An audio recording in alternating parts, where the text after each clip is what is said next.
Assalamualaikum warahmatullahi wabarakatuh. Kami dari kelompok 2 K1 S1 Akuntansi akan mempresentasikan hubungan hukum perdata dan hukum dagang serta bentuk-bentuk badan usaha yang terdiri dari Nurani Khofifah dengan NPM 20101040338, Dwi Nur Rahmawati dengan NPM 20101040440, Amalia Nesa Arlinda dengan NPM 20101040444, Yolanda Afriliani dengan NPM 20101044087. Yang pertama, hubungan hukum perdata dan hukum dagang. Hukum perdata adalah hukum yang mengatur saling hubungan pribadi antara manusia dan manusia sebagai subjek hukum. Hukum dagang adalah hukum yang mengatur soal-soal perdagangan, yaitu soal-soal yang timbul karena tingkah laku manusia dalam perdagangan. Sistematika hukum perdata, yang pertama, hukum tentang diri seseorang. Yang kedua, hukum kekeluargaan. Yang ketiga, hukum kekayaan. Yang keempat, hukum warisan. Kemudian yang selanjutnya untuk hubungan hukum perdata dan hukum dagang. Hukum dagang dan hukum perdata memiliki hubungan yang sangat erat. Dapat dikatakan bahwa Kitab Undang-Undang Hukum Dagang merupakan ketentuan khusus, sedangkan Kitab Undang-Undang Hukum Perdata merupakan ketentuan umumnya.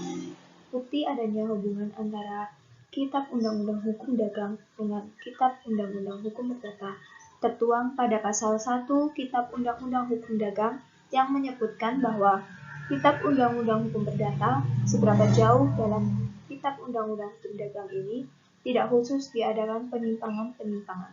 Berlaku juga terhadap hal-hal yang disinggung dalam kitab ini.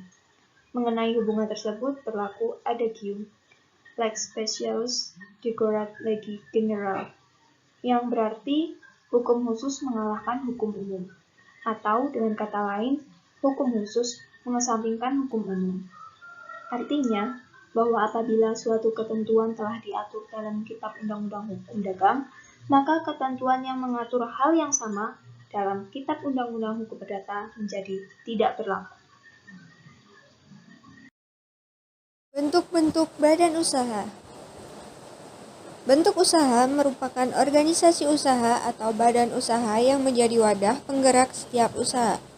Sementara badan usaha merupakan kesatuan yuridis, teknis, dan ekonomis yang bertujuan untuk mencari laba atau keuntungan. Bentuk-bentuk badan usaha terdiri dari perusahaan berbadan usaha dan tidak berbadan hukum serta perusahaan berbadan hukum. Contoh dari perusahaan berbadan usaha dan tidak berbadan hukum adalah yang pertama, firma. Dengan ciri-ciri, para sekutu aktif di dalam mengelola perusahaan, tanggung jawab penuh atas resiko yang terjadi, setiap anggota memiliki hak untuk menjadi pemimpin, seorang anggota memiliki hak untuk membubarkan firma, dan dalam kegiatan usaha selalu memakai nama bersama. Sifat dari firma adalah tanggung jawab yang tak terbatas, umur yang terbatas, dan partisipasi dalam persekutuan firma. Firma memiliki kelebihan sebagai berikut.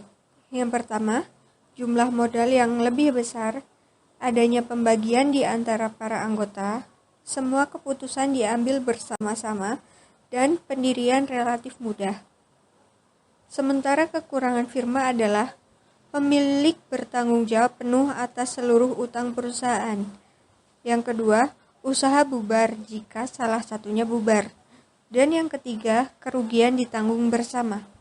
Contoh yang kedua adalah persekutuan komanditer atau CV. CV beranggotakan anggota pasif dan juga anggota aktif. Jenis CV yaitu CV murni, CV campuran, dan CV bersaham. CV memiliki kelebihan antara lain, mudah mendapatkan kredit usaha, kebutuhan modal mudah terpenuhi. Jika perusahaan mengalami kerugian, maka tanggung jawab sekutu komanditer hanya terbatas pada jumlah modal yang diserahkan. Sementara kekurangan CV adalah yang pertama, modal cukup besar. Yang kedua, sulit menarik modal yang sudah disetor. Yang ketiga, kelangsungan hidup perusahaan tidak menentu. Dan yang keempat, mudah terjadi konflik. Kemudian, untuk contoh perusahaan berbadan hukum, yang pertama adalah perseroan terbatas atau PT. Ciri-cirinya, yang pertama, tujuannya untuk mencari keuntungan. Yang kedua, modalnya berasal dari saham-saham dan obligasi. Yang ketiga, tidak terdapat fasilitas dari negara. Dan yang keempat, perusahaan dipimpin oleh direksi. Jenis PT yaitu PT terbuka, PT tertutup, PT domestik, PT perseorangan, PT asing, dan PT publik. Kelebihan PT adalah masa hidup perusahaan terjamin, pemegang saham memiliki tanggung jawab penuh, dan modal perusahaan mudah didapatkan dari obligasi dan penjualan saham perusahaan. Contoh kedua adalah perusahaan jawatan. Perusahaan jawatan adalah perusahaan negara, badan usaha milik negara atau BUMN yang seluruh modalnya berasal dari kekayaan negara yang dipisahkan dan menjadi bagian integral dari departemen teknis. Kelebihannya ialah modalnya terjamin yaitu dari negara. Tidak mencari keuntungan atau profit karena mengutamakan pelayanan pada masyarakat sehingga perjan tidak terpengaruh. Kekurangannya, sebagai suatu perusahaan kurang mandiri termasuk dalam pengembangannya. Untuk yang selanjutnya adalah perusahaan umum atau perum. Perusahaan umum atau perum adalah perusahaan negara atau BUMN yang seluruh modalnya dimiliki negara dari kekayaan negara yang dipisahkan dan yang tidak terbagi atas saham-saham. Kemudian contoh dari perum adalah Perum Perhutani dan PT Telkom Tbk yang dulu disebut dengan Perusahaan Umum Telekomunikasi. Kemudian kelebihan dari perum adalah 1. Seluruh keuntungan perum menjadi keuntungan negara. 2. Menyediakan jasa-jasa bagi masyarakat. 3. Merupakan sarana untuk melaksanakan pembangunan. Sementara kekurangan dari perum adalah 1. Pengelolaan perum sangat ditentukan oleh kemampuan keuangan negara. 2. Sejumlah besar aturan atau birokrasi dapat menghambat pengembangan perum. 3. Pengelolaan perum secara ekonomi sulit untuk dipertanggungjawabkan. Kemudian yang selanjutnya adalah perusahaan perseroan atau persero. Persero diatur dalam Peraturan Pemerintah Nomor 12 Tahun 1998. Persero adalah perusahaan negara atau BUMN yang berbentuk perseroan terbatas atau PT, di mana modal usaha negara dalam bentuk perseroan dapat mempunyai dua kemungkinan, yaitu 1. Seluruh modal persero dimiliki oleh negara. Sementara yang kedua adalah sebagian modal persero atau paling sedikit 51% dimiliki oleh negara dan sebagian modal lainnya dimiliki oleh swasta. Kemudian yang selanjutnya adalah perusahaan daerah. Perusahaan daerah adalah perusahaan-perusahaan yang didirikan pemerintah daerah atau BUMD, baik pemerintah daerah tingkat 1 yaitu provinsi, ataupun pemerintah daerah tingkat 2 atau kabupaten kota. Kelebihan dari perusahaan daerah adalah keuntungan perusahaan untuk pembangunan daerah dan kekayaan perusahaan dipisahkan dari kekayaan negara. Sementara kekurangannya adalah pengelolaan BUMD sangat ditentukan oleh kemampuan keuangan daerah.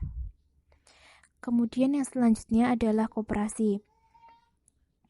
Menurut Pasal 1 Undang-Undang Nomor 17 Tahun 2012 tentang Perkoperasian, yang dimaksud dengan koperasi adalah badan hukum yang didirikan oleh orang, perseorangan, atau badan hukum koperasi dengan pemisahan kekayaan para anggotanya sebagai modal untuk menjalankan usaha yang memenuhi aspirasi dan kebutuhan bersama di bidang ekonomi, sosial, dan budaya sesuai dengan nilai dan prinsip koperasi. Kemudian, kelebihan dari koperasi yaitu 1. Bersifat sukarela dan terbuka. 2. Beratnya simpanan pokok dan wajib tidak memberatkan anggota. 3. Setiap anggota memiliki hak suara yang sama. Sementara itu, kekurangan dari koperasi yaitu 1. Sulit berkembang karena modal terbatas. Kemudian yang kedua, pengurus kadang-kadang tidak jujur. Dan yang ketiga adalah kurang cakapnya pengurus dalam mengelola koperasi. Untuk yang selanjutnya adalah BUMN. BUMN adalah badan usaha milik negara. Kelebihannya yaitu 1. Menguasai sektor vital. Kemudian yang kedua, mendapat jaminan dan dukungan dari negara. 3. Kelangsungan hidup perusahaan terjamin. Sementara kekurangannya adalah 1. Menimbulkan monopoli atas sektor-sektor. Kemudian yang kedua, pengelolaan faktor produksi kurang efisien. 3. Pengelolaan terhambat dengan peraturan yang mengikat. Kemudian yang terakhir adalah BUMS. BUMS atau Badan Usaha Milik Swasta merupakan suatu badan usaha yang semua permodalannya berasal dari pihak swasta. Badan usaha milik swasta atau BUMS ini bisa dipunyai oleh seorang atau beberapa orang dalam bentuk kerjasama penanaman modal. Fungsi dari BUMS sendiri yaitu 1. Untuk rekan kerja pemerintah dalam meningkatkan kesejahteraan masyarakat. 2. Untuk rekan dalam pengelolaan sumber daya. 3. Merupakan dinamisator dalam sebuah perekonomian masyarakat. Dan yang keempat, untuk memberikan pelayanan bagi masyarakat. Bentuk-bentuk badan usaha terdiri dari perusahaan berbadan usaha dan tidak berbadan hukum, serta perusahaan berbadan hukum. Contoh dari perusahaan berbadan usaha dan tidak berbadan hukum adalah yang pertama, firma. Dengan ciri-ciri, para sekutu aktif di dalam mengelola perusahaan, tanggung jawab penuh atas resiko yang terjadi, setiap anggota memiliki hak untuk menjadi pemimpin, seorang anggota memiliki hak untuk membubarkan firma, dan dalam kegiatan usaha selalu memakai nama bersama. Sifat dari firma adalah tanggung jawab yang tak terbatas, umur yang terbatas, dan partisipasi dalam persekutuan firma. Firma memiliki kelebihan sebagai berikut. Yang pertama, jumlah modal yang lebih besar, adanya pembagian di antara para anggota, semua keputusan diambil bersama-sama, dan pendirian relatif mudah. Sementara kekurangan firma adalah pemilik bertanggung jawab penuh atas seluruh utang perusahaan. Yang kedua, usaha bubar jika salah satunya bubar. Dan yang ketiga, kerugian ditanggung bersama. Contoh yang kedua adalah persekutuan komanditer atau CV. CV beranggotakan anggota pasif dan juga anggota aktif. Jenis CV yaitu CV murni, CV campuran, dan CV bersaham. CV memiliki kelebihan antara lain: mudah mendapatkan kredit usaha, kebutuhan modal mudah terpenuhi. Jika perusahaan mengalami kerugian, maka tanggung jawab sekutu komanditer hanya terbatas pada jumlah modal yang diserahkan. Sementara kekurangan CV adalah yang pertama, modal cukup besar. Yang kedua, sulit menarik modal yang sudah disetor. Yang ketiga, kelangsungan hidup perusahaan tidak menentu. Dan yang keempat, mudah terjadi konflik. Kemudian, untuk contoh perusahaan berbadan hukum, yang pertama adalah perseroan terbatas atau PT. Ciri-cirinya, yang pertama, tujuannya untuk mencari keuntungan. Yang kedua, modalnya berasal dari saham-saham dan obligasi. Yang ketiga, tidak terdapat fasilitas dari negara. Dan yang keempat, perusahaan dipimpin oleh direksi. Jenis PT yaitu PT terbuka, PT tertutup, PT domestik, PT perseorangan, PT asing, dan PT publik. Kelebihan PT adalah masa hidup perusahaan terjamin, pemegang saham memiliki tanggung jawab penuh, dan modal perusahaan mudah didapatkan dari obligasi dan penjualan saham perusahaan. Contoh kedua adalah perusahaan jawatan. Perusahaan jawatan adalah perusahaan negara, badan usaha milik negara atau BUMN, yang seluruh modalnya berasal dari kekayaan negara yang dipisahkan dan menjadi bagian integral dari departemen teknis. Kelebihannya ialah modalnya terjamin yaitu dari negara. Tidak mencari keuntungan atau profit karena mengutamakan pelayanan pada masyarakat sehingga perjan tidak terpengaruh. Kekurangannya, sebagai suatu perusahaan kurang mandiri termasuk dalam pengembangannya. Untuk yang selanjutnya adalah perusahaan umum atau perum. Perusahaan umum atau perum adalah perusahaan negara atau BUMN yang seluruh modalnya dimiliki negara dari kekayaan negara yang dipisahkan dan yang tidak terbagi atas saham-saham. Kemudian contoh dari perum adalah Perum Perhutani dan PT Telkom Tbk yang dulu disebut dengan Perusahaan Umum Telekomunikasi. Kemudian kelebihan dari perum adalah 1. Seluruh keuntungan perum menjadi keuntungan negara. 2. Menyediakan jasa-jasa bagi masyarakat. 3. Merupakan sarana untuk melaksanakan pembangunan. Sementara kekurangan dari perum adalah 1. Pengelolaan perum sangat ditentukan oleh kemampuan keuangan negara. 2. Sejumlah besar aturan atau birokrasi dapat menghambat pengembangan perum. 3. Pengelolaan perum secara ekonomi sulit untuk dipertanggungjawabkan. Kemudian yang selanjutnya adalah perusahaan perseroan atau persero. Persero diatur dalam Peraturan Pemerintah Nomor 12 Tahun 1998. Persero adalah perusahaan negara atau BUMN yang berbentuk perseroan terbatas atau PT, di mana modal usaha negara dalam bentuk perseroan dapat mempunyai dua kemungkinan, yaitu 1. Seluruh modal persero dimiliki oleh negara. Sementara yang kedua adalah sebagian modal persero atau paling sedikit 51% dimiliki oleh negara dan sebagian modal lainnya dimiliki oleh swasta. Kemudian yang selanjutnya adalah perusahaan daerah. Perusahaan daerah adalah perusahaan-perusahaan yang didirikan pemerintah daerah atau BUMD, baik pemerintah daerah tingkat 1 yaitu provinsi, ataupun pemerintah daerah tingkat 2 atau kabupaten kota. Kelebihan dari perusahaan daerah adalah keuntungan perusahaan untuk pembangunan daerah dan kekayaan perusahaan dipisahkan dari kekayaan negara. Sementara kekurangannya adalah pengelolaan BUMD sangat ditentukan oleh kemampuan keuangan daerah. Kemudian yang selanjutnya adalah koperasi.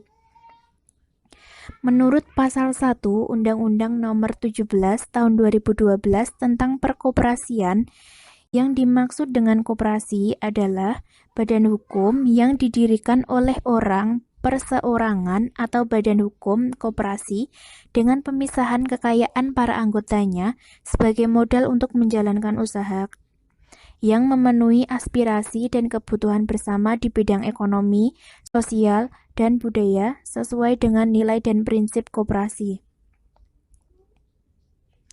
Kemudian, kelebihan dari koperasi yaitu 1.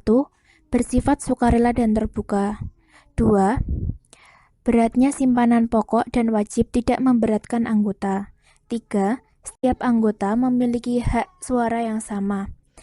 Sementara itu, kekurangan dari koperasi yaitu 1. Sulit berkembang karena modal terbatas. Kemudian yang kedua, pengurus kadang-kadang tidak jujur. Dan yang ketiga adalah kurang cakapnya pengurus dalam mengelola koperasi. Untuk yang selanjutnya adalah BUMN. BUMN adalah badan usaha milik negara. Kelebihannya yaitu 1. Menguasai sektor vital. Kemudian yang kedua, mendapat jaminan dan dukungan dari negara. 3. Kelangsungan hidup perusahaan terjamin. Sementara kekurangannya adalah 1. Menimbulkan monopoli atas sektor-sektor. Kemudian yang kedua, pengelolaan faktor produksi kurang efisien. 3. Pengelolaan terhambat dengan peraturan yang mengikat. Kemudian yang terakhir adalah BUMS. BUMS atau Badan Usaha Milik Swasta merupakan suatu badan usaha yang semua permodalannya berasal dari pihak swasta. Badan usaha milik swasta atau BUMS ini bisa dipunyai oleh seorang atau beberapa orang dalam bentuk kerjasama penanaman modal. Fungsi dari BUMS sendiri yaitu 1. Untuk rekan kerja pemerintah dalam meningkatkan kesejahteraan masyarakat. 2. Untuk rekan dalam pengelolaan sumber daya. 3. Merupakan dinamisator dalam sebuah perekonomian masyarakat. Dan yang keempat, untuk memberikan pelayanan bagi masyarakat. Selanjutnya, studi kasus.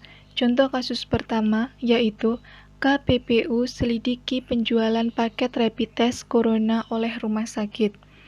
Tempo.co Jakarta, Komisi Pengawas Persaingan Usaha atau KPPU telah menginvestigasi kemungkinan adanya pelanggaran penjualan paket rapid test atau tes cepat untuk mendeteksi virus corona di rumah sakit. Penelitian itu berasal dari inisiatif KPPU setelah komisioner melihat adanya tren penawaran rapid test yang dijual sepaket dengan pemeriksaan kesehatan lainnya. Ada beberapa rumah sakit yang memberikan penawaran rapid test disertai dengan produk lain. Akhirnya, konsumen harus bayar keseluruhan paket, bukan hanya rapid, kata komisioner KPPU. Guntur Suragih dalam konferensi pers yang dilakukan secara virtual Selasa 14 April 2020. Paket-paket tersebut, kata Guntur, ditawarkan dengan harga yang bervariasi mulai dari ratusan ribu hingga jutaan. KPPU, ujar dia, menduga dengan adanya paket ini, tidak semua lapisan masyarakat bisa melakukan rapid test sebagai langkah awal untuk mendeteksi virus corona. Maka itu, dalam waktu dekat, KPPU akan mengundang berbagai pihak terkait hal tersebut untuk memberikan keterangan. Adapun pihak yang dipanggil ialah beberapa rumah sakit di sejumlah wilayah di Indonesia yang namanya tak digamblamkan. Adapun penelitian itu akan merujuk pada pasal 15 ayat 2 Undang-Undang Nomor 5 Tahun 1999 tentang larangan praktik monopoli dan persaingan usaha tidak sehat. Pasal itu berbunyi, pelaku usaha dilarang membuat perjanjian dengan pihak lain yang memuat persyaratan bahwa pihak yang menerima barang dan atau jasa tertentu harus bersedia membeli barang dan atau jasa lain dari pelaku usaha pemasok. Contoh kasus yang kedua yaitu kasus sengketa merek dagang di Indonesia. Kompas.com, pemberitaan sepekan terakhir ramai diisi dengan sengketa merek ayam geprek milik Ruben Onsu bernama Geprek Bensu dengan M Geprek Bensu milik Beni Sujono.